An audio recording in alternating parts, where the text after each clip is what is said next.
Top quality और consistent performance के लिए सिर्फ सिल्वर पंप्स एंड मोटर्स, नाम याद रखना। જર્જરિત દિવાલ, પાણી ટપકતી છત, પોપડા ઉખડી ગયેલી આ જગ્યા એટલે અમરેલી જિલ્લાના ખાંભા તાલુકાની ત્રાકુડા પ્રાથમિક શાળા. અને આવી શાળાઓમાં ક્યારેય પ્રવેશોત્સવ થતો નથી. અને કદાચ એટલે જ અહીંના અધિકારીઓને ખબર નથી કે ભણવાના નામે તમે બાળકોને મરવા માટે બોલાવી રહ્યા છો.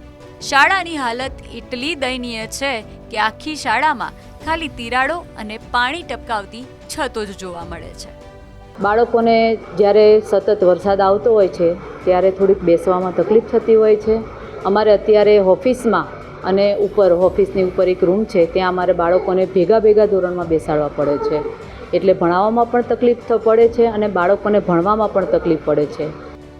આ શાળામાં ભણતા 112 વિદ્યાર્થીઓના ભણતર પર માઠી અસર પડી રહી છે અને તંત્રને જાણે કોઈ ચિંતા જ નથી.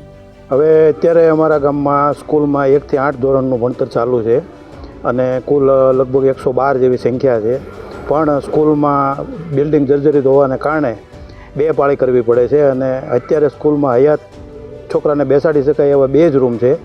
એટલે સવાર બપોરની 2 પાળી કરી અને આ કામ ચલાવવું પડે છે. અમે 2021માં સ્કૂલનું બિલ્ડિંગ જર્જરિત હોવાને કારણે એ પાડવાની અને નવા બિલ્ડિંગની બંને મજૂરી માગેલી. એટલે અત્યારે હાલની તારીખમાં સ્કૂલમાં છોકરાઓને ભણાવવાની ખૂબ તકલીફ છે અને જે બિલ્ડિંગ અત્યારે હયાત છે એની અંદર છોકરાઓને બેસાડવામાં જોખમ પણ ખૂબ છે. જો આવું ને આવું જ રહેશે તો ગુજરાત સરકારનું સપનું કે ભણશે ગુજરાત, આગળ વધશે ગુજરાત કદાચ સાકાર નહીં થઈ શકે. એ સાકાર થાય કે ના થાય, પણ હાલ આ બાળકોનું જીવન અને ભણતર બંને તંત્રના હાથમાં છે. હવે જોવાનું રહેશે કે અધિકારીઓ ક્યારે આ શાળાની મુલાકાત લે છે.